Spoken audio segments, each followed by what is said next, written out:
اللہ اپنے نبی کو رسوا نہیں ہونے دے گا، وہ تو عزتوں کا دن ہے۔ والذین آمنوا معہ، جو آپ پر ایمان لائے ان کو بھی نہیں رسوا ہونے دے گا۔ یہ قرآن کی آیت ہے۔ جو اس کا انکار کرے کہ قیامت کے دن مومنین رسوا ہوں گے، وہ اس آیت کا منکر ہوگا۔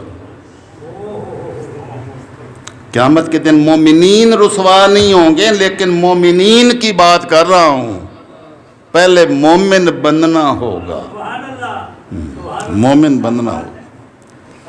مومنین کو مالک ملک رسوا نہیں ہونے دے گا۔ عزتیں ساری اس کی چوکھٹ پر ہیں، اپنے رسول صلی اللہ علیہ وسلم کو عطا کرتا ہے اور اپنے رسول صلی اللہ علیہ وسلم کے صدقے میں مومنین کو بانٹتا ہے۔